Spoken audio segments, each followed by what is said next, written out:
రైతు డెస్కం ఏర్పాటు కర్షకుల పాలిట శాపంగా మారబోతోందని మాజీ మంత్రి హరీష్ రావు విమర్శించారు.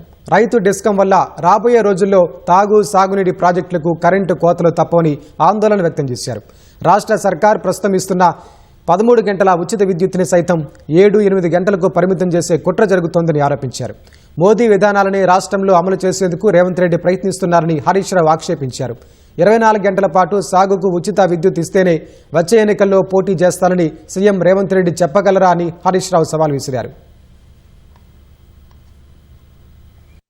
ఆర్పీడీసీఎల్తో రాష్ట్రంలోని రైతులకు 24 గంటల ఉచిత విద్యుత్తుకు ఉరితాడైతుంది. అంటే సాగునీటి రంగానికి చెందిన లిఫ్ట్ ఇరిగేషన్ ప్రాజెక్టుల పాలిట ఆర్పీడీసీఎల్ శాపంగా మారబోతా ఉంది. రాష్ట్రంలోని ప్రతి ఇంటికి త్రాగునీరిచ్చే మిషన్ భగీరథ పాలిట పట్టణాలకు త్రాగునీరు సరఫరా చేసే డ్రింకింగ్ వాటర్ స్కీమ్లకు కూడా ఆర్పీడీసీఎల్ ఏర్పాటుతో కరెంటు కోతలు తప్పవు, నీటి కోతలు కూడా ప్రజలకు తప్పవు. గతంలో రేవంత్ రెడ్డి గారు చెప్పారు, రైతులకు 3 గంటల కరెంటు చాలు అన్నారు. నువ్వు 24 గంటల ఉచిత విద్యుత్తు ఈ తెలంగాణ రాష్ట్ర రైతాంగానికి ఇస్తేనే ఓటు అడుగుతా అని చెప్పు దమ్ముంటే, లేకపోతే ఓటు అడగను అని చెప్పు నీకు దమ్ముంటే. I'm challenging Revanth Reddy.